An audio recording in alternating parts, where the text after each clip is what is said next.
China, el último bastión importante del comunismo en el mundo. Durante más de 50 años la historia del país ha estado dominada por la sombra de un hombre, Mao Zedong. Se revela como el padre fundador de la China moderna, el hombre que convirtió el marxismo en maoísmo y que dio al pueblo chino una nueva dignidad y respeto.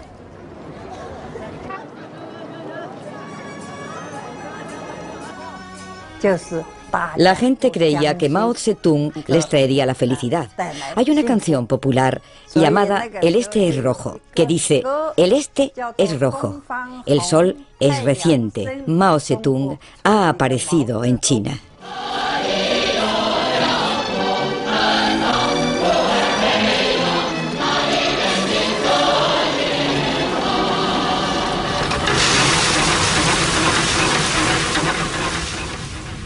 Mao procedía de una familia de campesinos. Sus padres y sus abuelos poseían una parcela de 1,5 hectáreas en la población de Shaoxanshang. Es una pequeña población en la provincia de Hunan, al sur de China.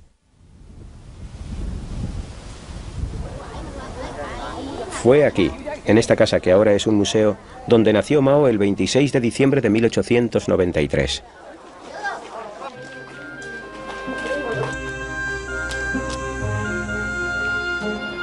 China era una sociedad feudal, donde una pequeña élite vivía bien y millones apenas podían sobrevivir. En las ciudades se extendió la adicción al opio. En el campo los señores feudales gobernaban como si fueran reyes e imponían salvajes impuestos. Las revoluciones campesinas eran frecuentes y se las reprimía cruentamente.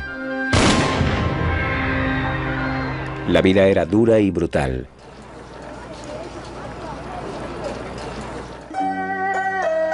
La familia de Mao era de mejor condición social que otras muchas. Su padre, Mao Zedong, era un hombre que se había hecho a sí mismo, de marcado temperamento, que creía en las virtudes del trabajo duro y a menudo pegaba a sus hijos.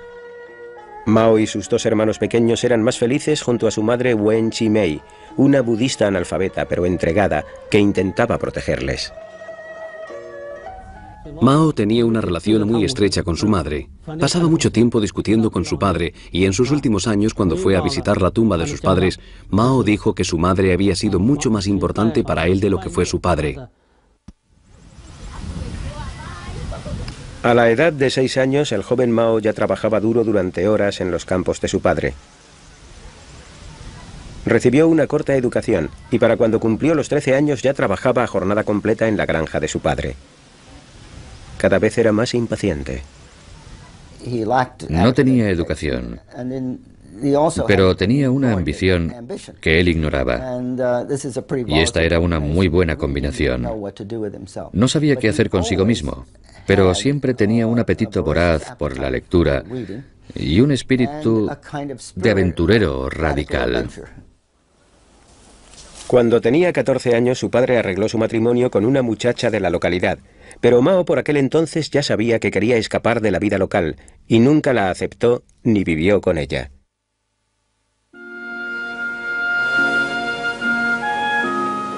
Tres años más tarde, cuando tenía 17, finalmente se fue de casa. Tomó un barco hacia la ciudad de Kansha, capital de la región, donde decidió asistir a una escuela. Casi inmediatamente se vio envuelto en una revolución.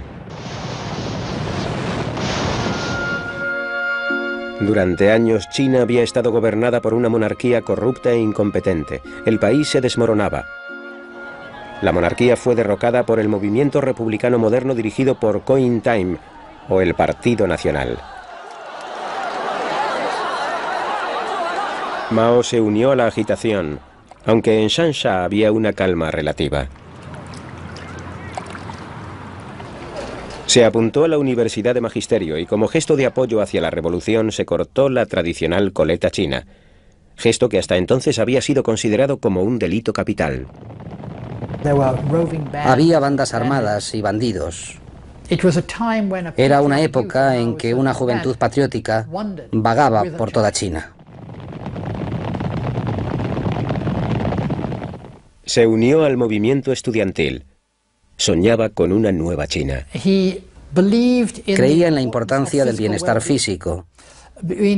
Sabemos esto porque uno de sus amigos de juventud escribió un libro sobre el tiempo que vivieron juntos y sobre cómo Mao le convenció a él y a algunos otros para recorrer el campo durante las vacaciones, cruzando ríos y atravesando montañas, porque pensaba que si la gente joven era la que iba a salvar a China, tenían que estar sanos y fuertes para lograrlo. En 1918 recibió el título de maestro. Tenía 24 años. En ese mismo año su adorada madre moría. Ahora ya no le quedaba ningún incentivo para volver a casa y se marchó a la capital, Beijing, para buscar trabajo. La ciudad estaba llena de gente joven intentando ganarse la vida. Mao tuvo dificultades para encontrar trabajo, pero al final encontró un puesto humilde en la universidad y se mudó a una habitación que compartía con otras 7 personas en la parte pobre de la ciudad. Mao era ayudante en una biblioteca de Beijing y creo que para él esto fue lo más cercano a la educación universitaria. Los estudiantes, los otros estudiantes, le trataban con desprecio. También el nivel de este puesto le frustraba enormemente.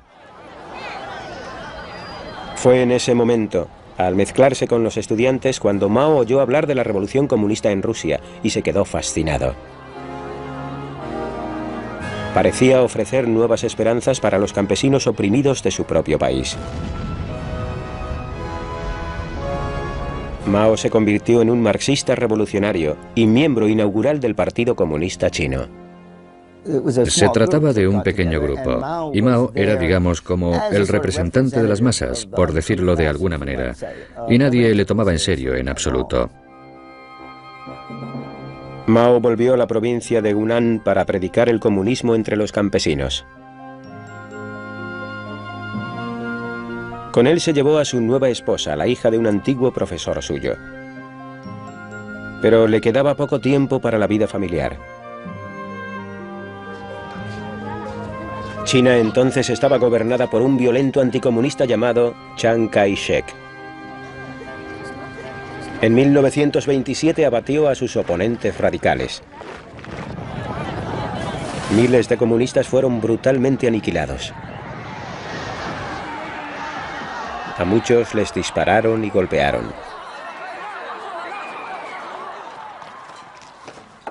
Mao huyó junto con su familia y un grupo de lucha comunista a las inaccesibles y lejanas montañas de Jiangxi, al sur de China, un lugar que él conocía desde su juventud.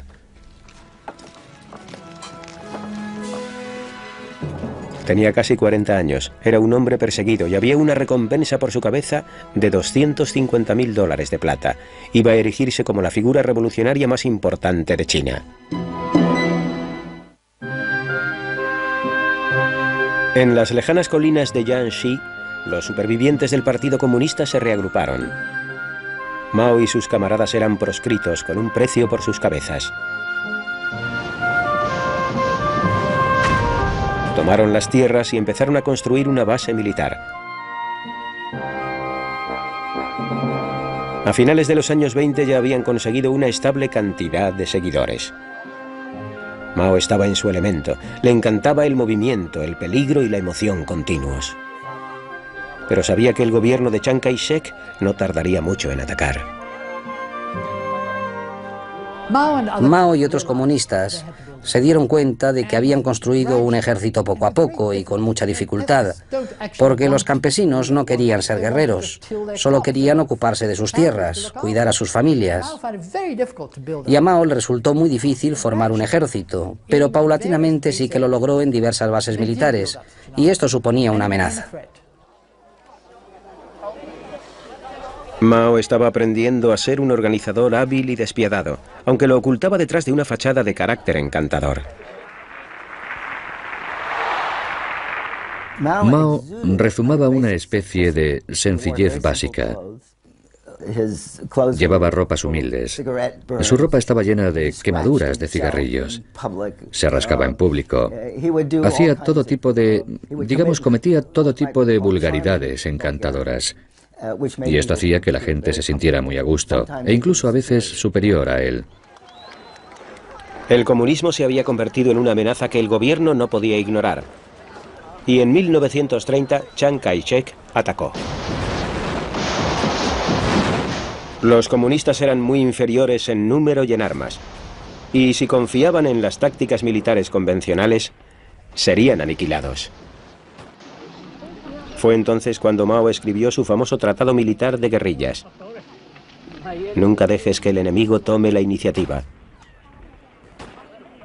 Retírate cuando avance. Ataca cuando descanse.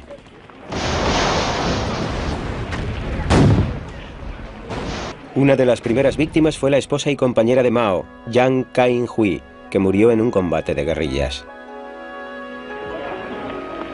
6 meses más tarde, cuando las tropas del gobierno se acercaron, Mao se volvió a casar. Su nueva esposa era una guerrillera llamada Hol Shei-chen, pero fue un matrimonio que vivió en constante fuga. En 1934 había casi 1 millón de soldados del gobierno rodeando el campamento comunista. Incluso la guerra de guerrillas se hizo imposible. Los comunistas aceptaron su derrota y se vieron obligados a retirarse. A medida que se retiraban, discutían sobre qué harían después. La mayoría de los líderes quería realizar su última hazaña heroica. Mao, casi completamente solo, se opuso a ello, y después de semanas de retirada, afectado por las derrotas militares, se vio obligado a comparecer. Eligió justo el momento oportuno, cuando todo el mundo estaba harto. Habían recorrido cientos y cientos de kilómetros sin saber dónde iban, y él vio este momento como la oportunidad de llevar a cabo una confrontación y convertirse en el líder. Fue una confrontación histórica, el momento en que Mao se convirtió en el líder incuestionable. Partiendo desde el sur, desde Jiangxi, en la mayor retirada de la historia militar. Un viaje de unos 10.000 kilómetros atravesando China hasta Shanxi en el norte. Fue conocida como la Larga Marcha. Los ataques que recibían los soldados comunistas eran constantes durante todo el viaje, y el precio a pagar fue alto. De las 100.000 personas que partieron, solo sobrevivieron menos de 20.000. Pero la Larga Marcha salvó a los comunistas de una muerte segura y convirtió a Mao en una leyenda viviente. En la escuela aprendíamos cómo Mao y el Ejército Rojo escalaban montañas nevadas y las cruzaban. Eran muy heroicos. Sacrificaban sus vidas por China y también por la liberación del pueblo chino. Por supuesto. Un año más tarde, en 1936, el líder comunista se refugió en la aislada ciudad del norte de Yenan, demasiado lejana para que las fuerzas del gobierno les alcanzaran. Entonces, igual que ahora, Yenan era una ciudad pobre dedicada al comercio y rodeada por escarpadas montañas, y olvidada por los sucesivos gobiernos. Mao y los demás líderes comunistas instalaron sus viviendas en las cuevas típicas de la región. A medida que el rumor de que había creado una nueva base se extendió, nuevos seguidores se añadían, atraídos por su fama de proscrito. Mao podía llegar a la gente tanto a nivel individual como a nivel colectivo. Era un gran comunicador. Pero también tenía una cierta habilidad para escoger el lugar donde contar su historia. En Yenan especialmente, lo hacía fuera de la ciudad, con las cuevas donde vivía la gente a sus espaldas. Y el estado primitivo de estas cuevas implicaba que había una necesidad de renovarlo todo.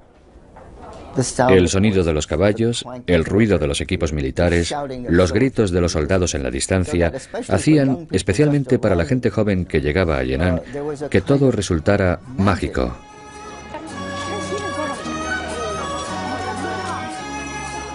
Yenan pasó a ser una zona comunista liberada, y por primera vez en muchos años Mao tenía la oportunidad de comprobar por qué había luchado. escribió poesías y también más minuciosamente sobre la política revolucionaria. Todos se sentían atraídos hacia él. Por sus discursos se podía interpretar que era mejor que los demás líderes comunistas.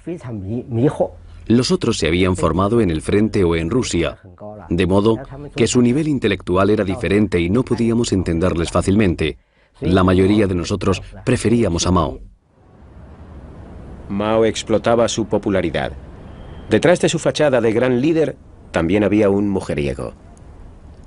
Mao era muy popular, ya que exigía una rígida disciplina a sus oficiales con respecto a las mujeres y a los derechos de estas. Y él, a su vez, literalmente se aprovechaba de la situación. Era un famoso filántropo. Cuando llegaron los nuevos refuerzos, Mao comenzó una relación con una actriz llamada Yang Qin. Abandonó a su mujer por ella y al año siguiente contraía matrimonio por cuarta vez. Permaneció junto a Yang Qin durante el resto de su vida, aunque tampoco le sería fiel. Solo más tarde quedaría claro que la crueldad de Mao era parte de su personalidad. En aquella época, a esta se le disculpaba por las presiones de la guerra. A finales de los años 30, las fuerzas de Chiang Kai-shek se habían trasladado desde el sur y estaban a punto de llevar a cabo un gran ataque.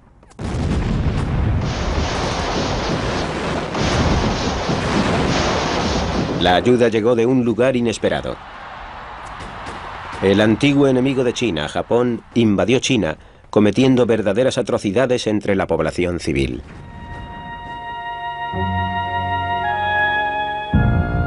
Mao vio la oportunidad de forzar la alianza con las fuerzas de Chiang Kai-shek para luchar contra el invasor extranjero. Ocurrió en el momento justo. La invasión japonesa hizo posible que Mao obtuviera mayores honores, así como el apoyo popular, con el fin de lograr que Chiang Kai-shek desistiera en sus ataques contra los comunistas y formar un ejército contra los nipones. 3 años más tarde, China y Japón entraban en la Segunda Guerra Mundial.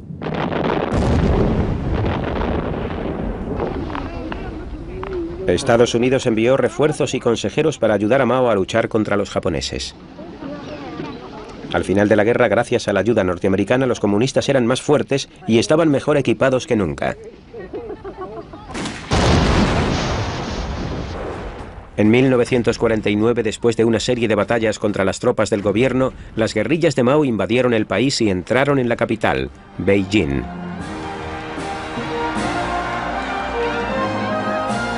La revolución campesina había triunfado. Estados Unidos había ayudado sin saberlo a uno de los líderes comunistas más importantes del mundo. Mao tenía 55 años y era el líder de guerrillas de mayor éxito del siglo XX, pero tendría que enfrentarse aún a mayores retos.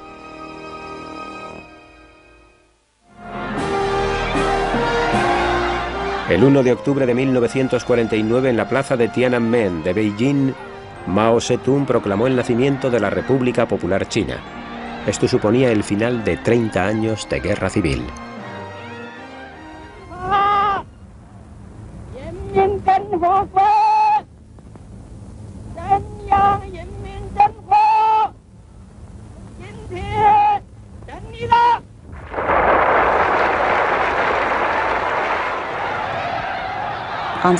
Ese día se nos pidió que fuéramos a la plaza de Tiananmen.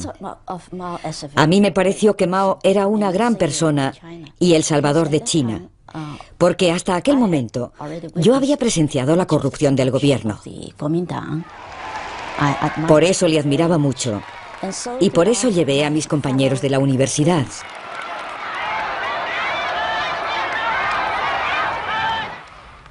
Fue muy emocionante oír a Mao decir: «Os declaro la República Popular China». Yo no había oído mucho sobre esto, pero en el fondo de mi corazón Mao se convirtió poco a poco en un dios. Ese otoño Mao viajó al norte, a Moscú. Era su primer viaje al extranjero y no sabía lo que le esperaba. Pero estaba impaciente por introducir a China en el siglo XX y esperaba que su aliado más importante, la Unión Soviética, le ayudara. El líder soviético Joseph Stalin le estuvo dando largas durante semanas, y cuando al final los dos líderes se encontraron, sus relaciones no fueron buenas. Stalin tenía poco interés por China y Mao se sentía decepcionado por la forma tan superior en que éste le trataba. A pesar del caluroso recibimiento, Mao abandonó Moscú desilusionado con su aliado soviético. China tendría que solucionar sus problemas sola. De vuelta a casa mantuvo su promesa hacia los campesinos y anunció un programa de reforma de tierras.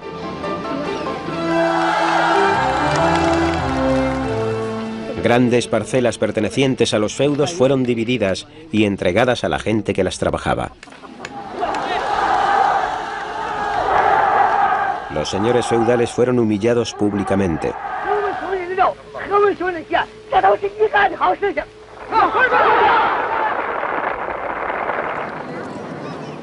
Pero en las ciudades el respaldo era menor hacia el comunismo, y mucha gente se resentía de la rígida posición del partido. Había un resentimiento general hacia la rigidez con que el partido trataba a todo aquel que no fuera miembro del partido, hacia la forma en que gobernaban el país, concretamente entre los intelectuales que pensaban que por tradición pertenecían a la élite del gobierno y que ahora habían sido desplazados por oficiales del partido que apenas tenían una educación primaria en el mejor de los casos. Mao percibió el descontento y en 1956 llevó a cabo el primer experimento de democracia en China. Una invitación abierta a los intelectuales del país para que expresaran sus opiniones. Dejó que 100 flores florecieran, que 100 escuelas de pensamiento se expresaran. Se esperaba la peor de las críticas.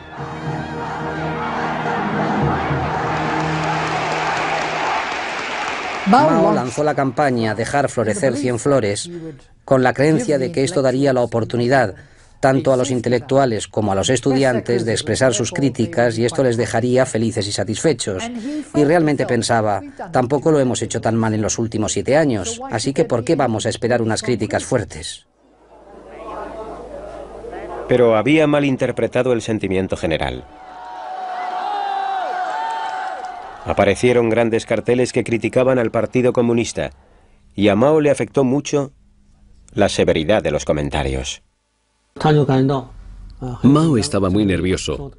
A medida que aparecían más y más carteles, cada vez estaba más intranquilo, y uno de mis amigos, que era su secretario, incluso me dijo que había enfermado debido a la preocupación. Fue la última vez que Mao consultó al pueblo chino. Al cabo de poco tiempo abatiría cruelmente a aquellos que se atrevieron a manifestarse. Cientos de miles fueron clasificados como derechistas y perdieron sus trabajos. Decenas de miles fueron enviados a prisión.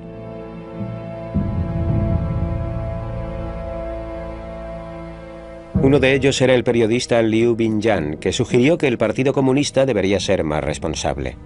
Le costó creer lo que le estaba pasando. Me declaré culpable porque no podía pensar que Mao se equivocaba, y pensé que era yo el que me equivocaba. Durante 2 meses mi periódico escribió artículos denunciándome. Pensé que estaba acabado, y fui enviado a trabajar al campo. Más de 1 millón de familias se vieron afectadas por la denominada limpieza antiderechista. La mujer de Liu Binyan no vio a su marido durante años. Cuando Liu Binyan fue tachado de derechista, me afectó mucho y me quedé dividida, digamos, en 2 personas. Pensaba que Mao no podía equivocarse. Luego, era yo la que me estaba equivocando. Así que intenté resignarme a la idea de que Liu Binyan era de derechas. Para mucha gente este fue el momento en que Mao perdió el contacto con la realidad y pasó de ser un líder comunista a ser un dictador paranoico y asesino. Era ridículo. Estos escritores no eran de derechas en absoluto. Un amigo mío que estaba en una reunión y no dijo nada, pero que se tocó la cabeza, por eso era de derechas. ¿Por qué? Le dijeron que al tocarse la cabeza lo que estaba indicando era que si hablaba le iban a cortar la cabeza, así que por eso ya era de derechas.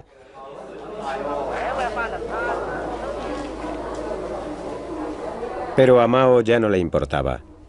Rodeado de sus hombres de confianza, tenía ahora libertad para perseguir sus ideales personales. Pocos se podían imaginar a dónde llegaría esto. En 1958, Mao abandonó Beijing para hacer una de sus giras periódicas por el país.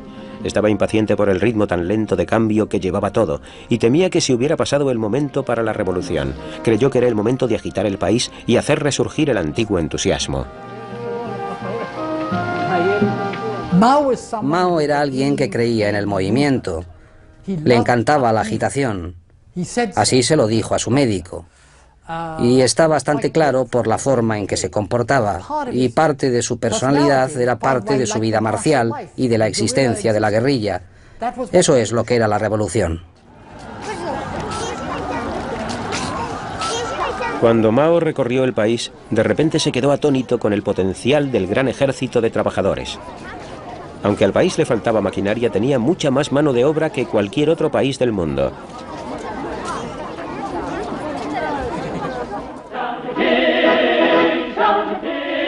Ese verano habló de pasar a la acción y lo llamó el Gran Salto Adelante, una movilización masiva de millones de chinos. Para ser honesto respecto a Mao, muchos economistas de los años 50 y 60 dijeron que el boom llegaría empleando a los campesinos en la industria local. Esa era la forma de lograrlo. Lo que fue erróneo fue su manera de interpretar que se podía hacer. Oyó a Khrushchev decir que adelantaría a América en 15 años, y él dijo, bueno, nosotros adelantaremos a alguien, adelantaremos a Inglaterra en 15 años, eso es. Los efectos se dejaron sentir casi inmediatamente. En el campo se produjo una enorme reorganización de las granjas. En menos de 12 meses, 900 millones de campesinos, que igualaban en número a la población de los Estados Unidos, se emplearon a fondo en las granjas colectivas.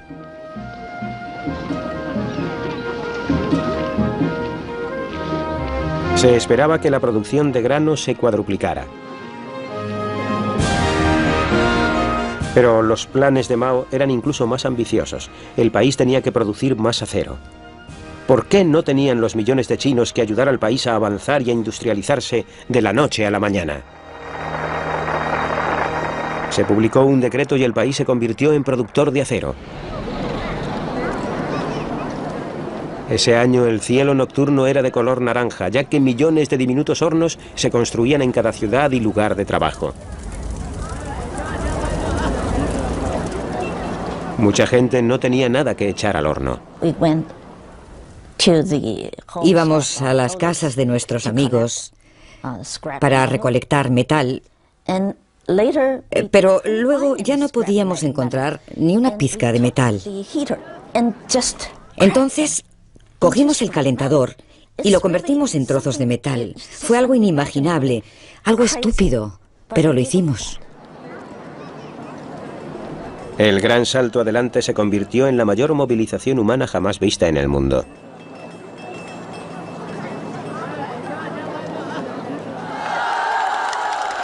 Los informes reflejaron un enorme crecimiento de la producción. Mao quería oír buenas noticias, y como los recuerdos de la limpieza antiderechista todavía estaban frescos en la memoria del pueblo, nadie le contradecía. Mao se volvió ciego y sordo. Estaba aislado y enfermo, como un emperador en su palacio. El año siguiente la verdad salió a la luz. La mayor parte del acero era inservible. Y lo que es peor, con el fervor de producirlo se habían dejado de recolectar las cosechas durante los 2 últimos años. En 1958 o 1959, más o menos, tuve la impresión de que Mao realmente se había divorciado del mundo que le rodeaba, del pueblo chino, y que había sido capaz de organizar una revolución, pero que no sabía cómo gobernar un país. En el invierno de 1959, como resultado de las ambiciones de Mao, China se había visto empujada a una hambruna segura. Las antiguas ciudades se morían de hambre. La gente no tenía nada que llevarse a la boca, ya no tenían que comer. Cuando ya no les quedaba nada, se comían los cuerpos de los que habían muerto hacía poco.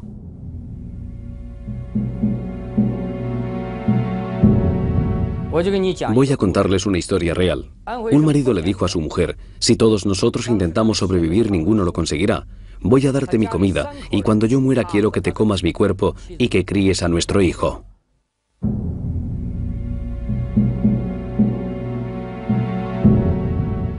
Nadie sabe hasta qué punto se extendió ese canibalismo.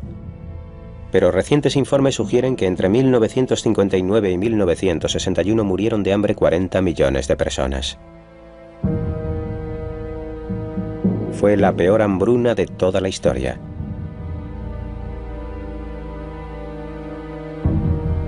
Pero se le ocultaba a la nación el nivel del desastre. Solo los líderes comunistas conocían la realidad. Mao fue dejado de lado y su oponente Yu Shaoxi, un político pragmático, se hizo cargo del país. Por primera vez en 25 años, Mao se vio obligado a ocupar un puesto secundario. Pasaría los próximos años planeando su vuelta al poder.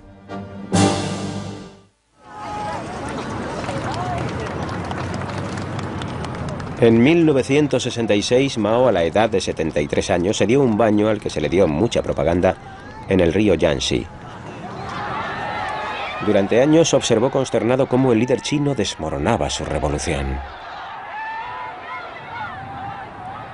Ahora era el momento de volver al panorama político, y esta fue su forma de decir: miren, he vuelto.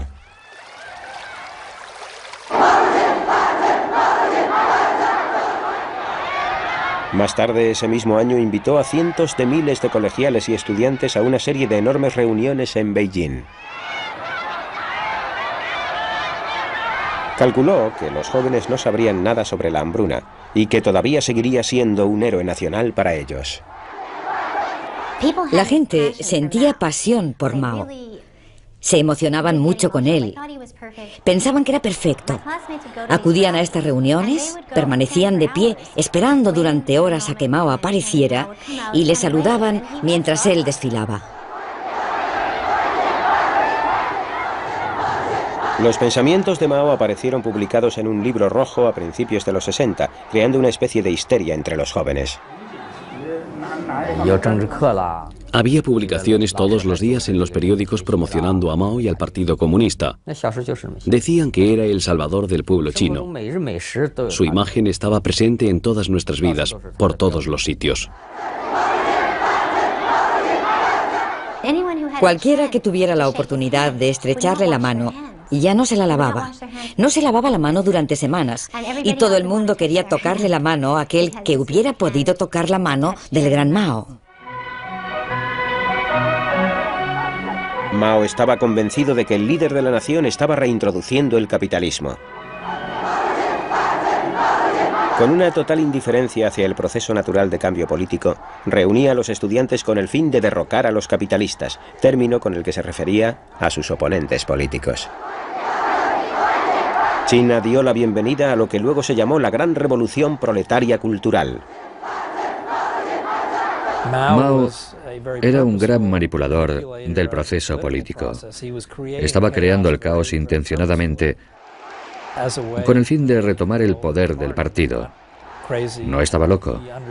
Era muy consciente de que estos conflictos que él estaba creando debilitarían a sus oponentes, con lo que él restablecería su propia autoridad y su propio control.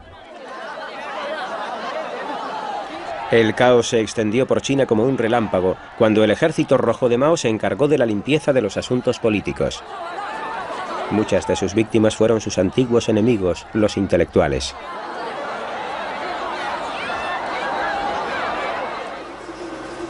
Chen Yixi se atrevió a escribir una carta a Mao exigiéndole una mayor democracia. Me detuvieron y denunciaron cientos de veces, Me golpearon 3 veces brutalmente. Me quedé tan agotado que hubiera podido morir fácilmente, pero de hecho quería vivir. 4 miembros de mi familia fueron asesinados porque se me acusaba de contrarrevolucionario.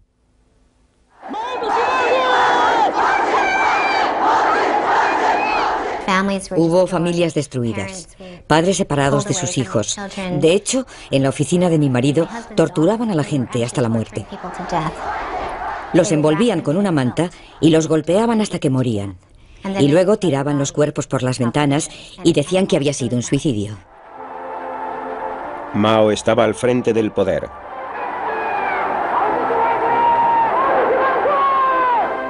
En una reunión del Partido Comunista en 1969 recibió una bienvenida histérica por parte de sus seguidores.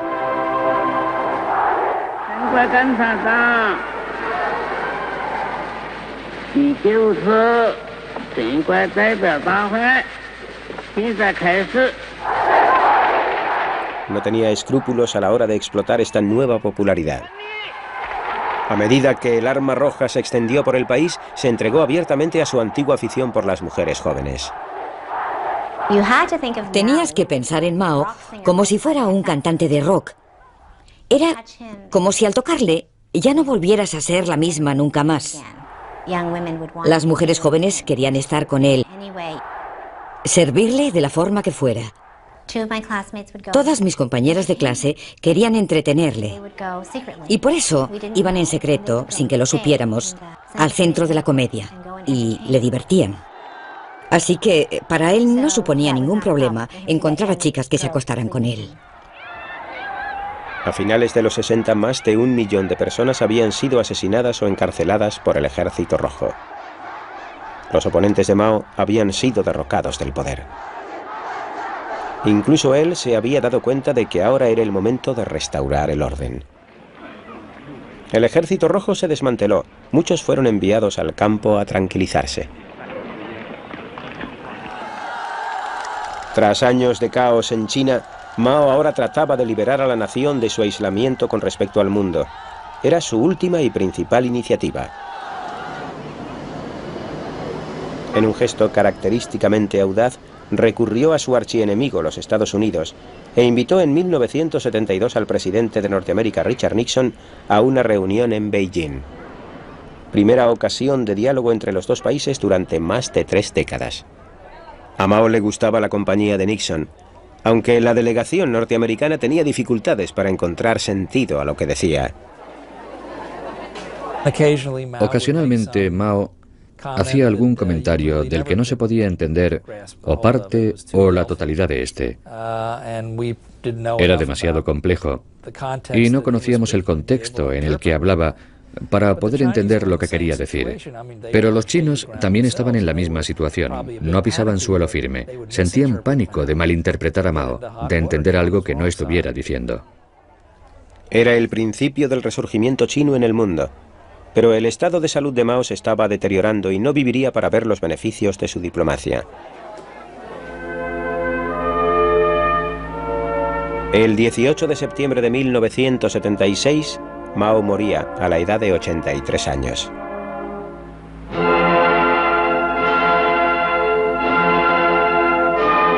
China estaba desolada. Y todavía hoy el pueblo chino se está adaptando a su herencia. Sus malos juicios acarrearon la muerte de decenas de miles de personas. Si le miramos desde este punto de vista, fue uno de los mayores criminales de la historia, aunque también fue un gran precursor del bien.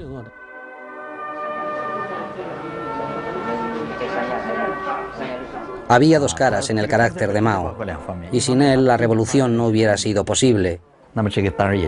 Pero también era horrible y cruel. Era al mismo tiempo un monstruo y un genio.